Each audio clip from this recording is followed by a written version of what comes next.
Preparing your resume.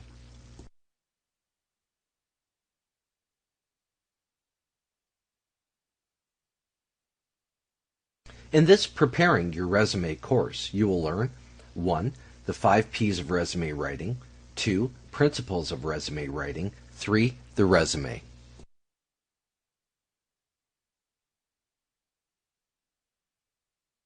Packaging. It's in the details. Paper, font, graphic, layout. Let it stand out by making a great impression. Positioning of information. Organize content to make key information available and make it easy for the reader to grasp the most significant information about you. Personality. Your resume is an extension of your personality. Choose words that express the best you. Accentuate your accomplishments. Capture their attention and impress them with your skills. Punch or power information. Punch is what your prospective employer will want to know about. Power information matches your skills, abilities, and qualifications to the prospective employer's needs. Demonstrate that you meet the hiring criteria. Professionalism. Will you represent the hiring company in a professional manner? Make your resume and cover letter positive and professional. Leave a positive and long-lasting impression. What is a resume? A resume is a summary of your employment history, skills, and accomplishments. A resume is your marketing piece. A resume is usually the first impression, so make it a good one. Identification of strengths.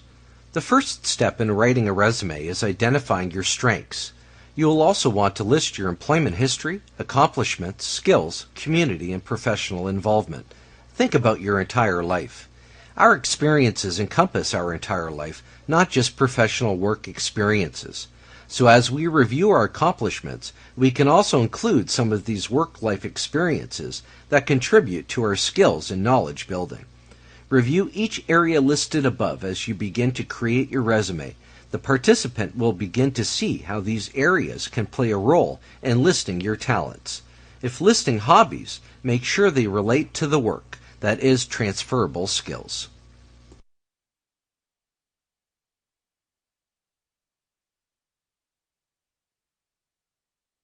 Ask yourself, how do you know what information to include? It depends on your individual career goals as well as on the professional goals of the companies hiring in your area or field of interest. In the end, only you can determine the content of your resume, so asking the right questions is important. Ask yourself, what do I like to do? What motivates me? What are my interests? What skills and abilities do I already possess? What skills and abilities do I want to develop? What are my key accomplishments? Styles of resumes. Organize your resume to highlight your unique skills and strengths.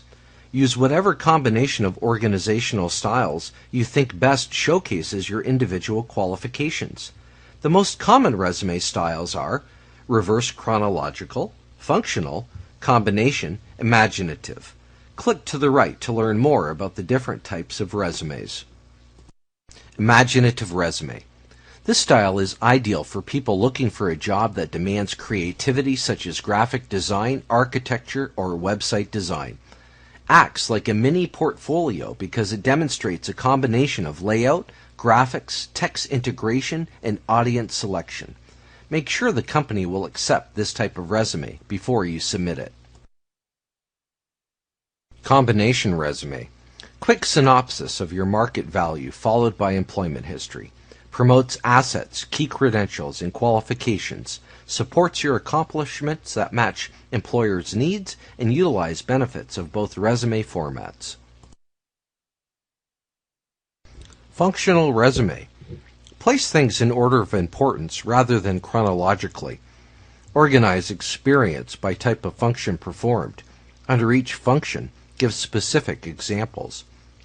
Ignore experiences that do not relate to the job you're applying for. This type of resume is appropriate for people with periods of unemployment between jobs. Reverse chronological resume. Present your education and work experience in chronological order. Begin with your most recent experiences. This style is best for people whose job experiences closely parallel the positions for which they are applying, or for those who have not had periods of unemployment between jobs. This is the most acceptable form for your resume.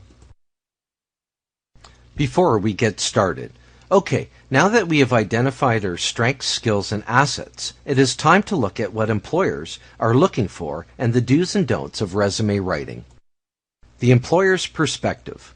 When reviewing a resume, the employer looks for answers to the following. Is the experience appropriate? Is relevant experience or skills missing? Is length of time at the right level sufficient? Is there a sufficient level of technical knowledge? Is there a sufficient level of management or leadership skills? Is there a solid record of achievement? How does the candidate compare with other candidates? Is this a good career step for the candidate? Does the resume have a focus, and does it demonstrate the candidate's value? Resume do's. Do think of your resume as an ad for your qualifications, not an autobiography. Do begin each bullet point with a verb. Do include paid and unpaid experience to demonstrate the range of what you've done. Do show the reader why you are a good match for a particular job. Do make several resumes, with each one targeting a particular field. Do look at other resumes to see how they are written. More resume do's. Do use reverse chronology to organize your education and experience. Do format your resume clearly. Do proofread many times. Do ask others to look at your resume. Do remember that most employers will only look at your resume for 15 to 30 seconds. Resume don'ts. Don't make your reader dig for information. Don't tell everything you've ever done. Don't use complete sentences. Don't include personal information such as age, race, marital, or health status. Don't make your resume too dense, busy, or cute. Don't use a font smaller than a 10-point. Don't use fancy fonts that are hard to read. Creating a resume. To write a good resume, you need to know why you have to have one and what makes a good resume. The resume is the key that opens the door to the interview. It does not get you the job. Parts of a resume.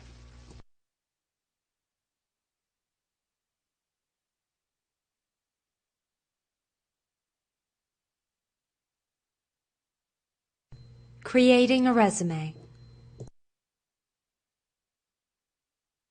Everything on a resume supports the objective. Target your resume for each job you are applying to. A resume can be more than one page. Employers like to see no more than 2 pages, though sometimes your industry will accept more than 2 pages. Check it out.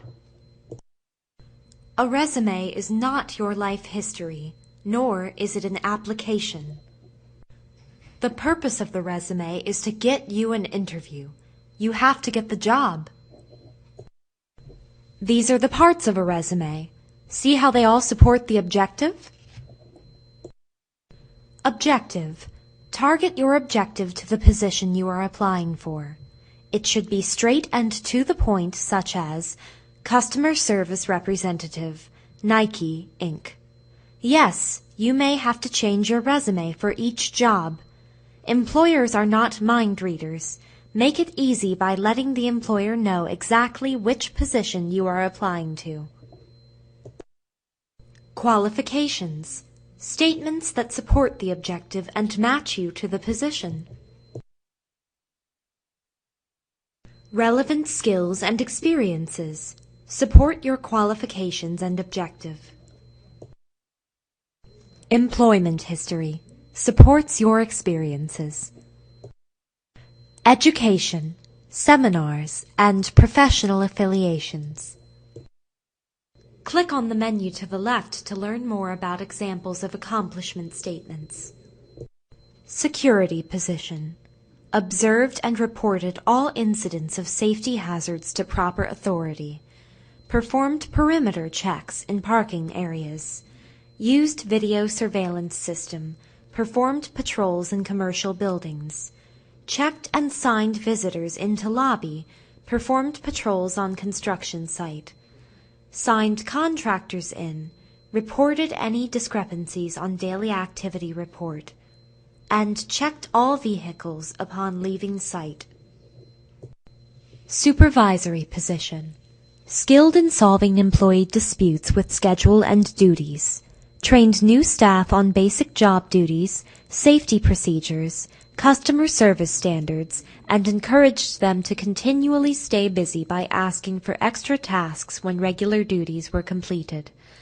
Developed and discussed work plans with individual employees, highlighted strengths and successes, areas for improvement, team goals, and training opportunities.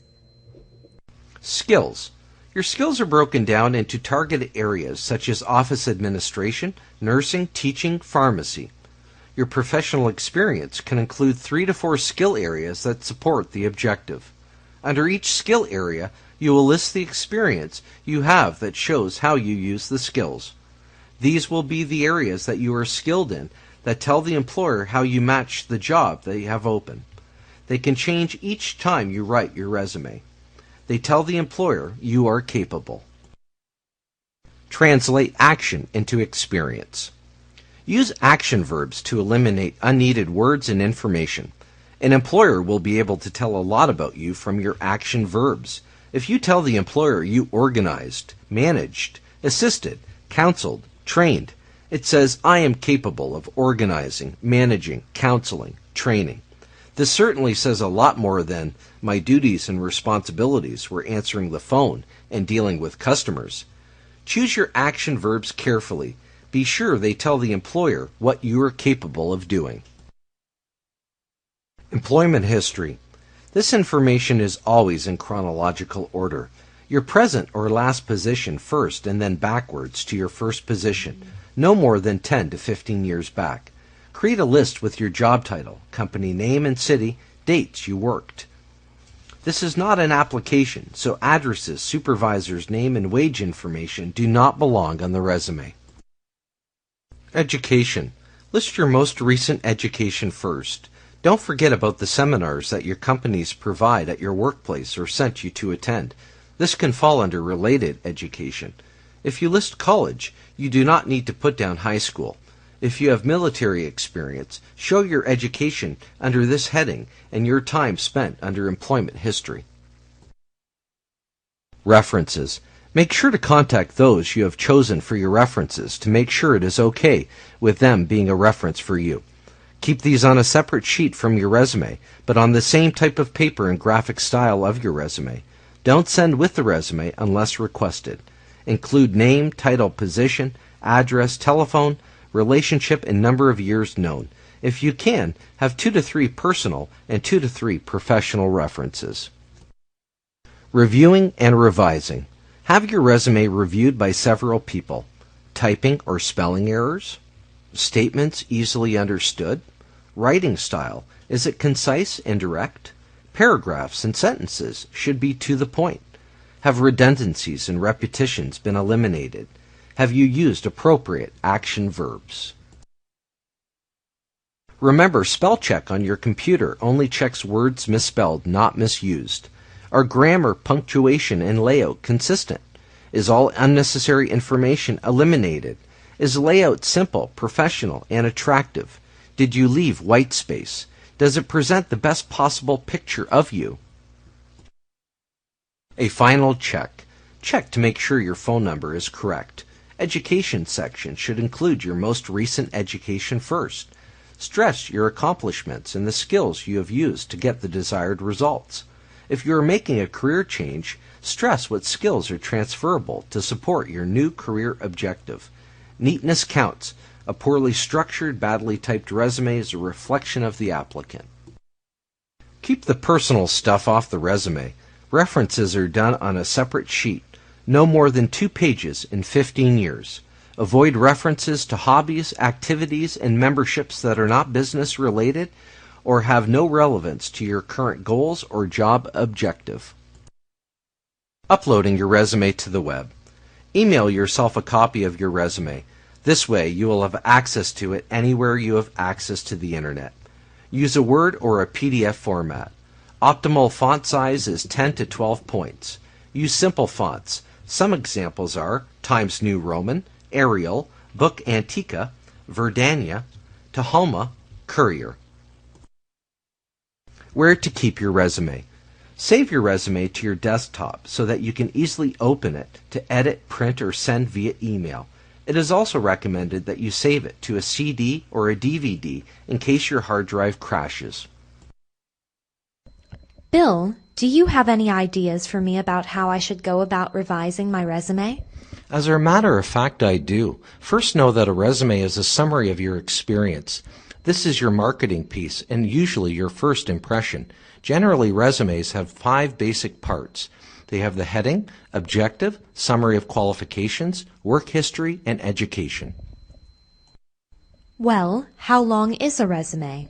Well, depending on your work history, the length of your resume should not be more than 2 pages. However, generally speaking, a 1-page resume is preferred.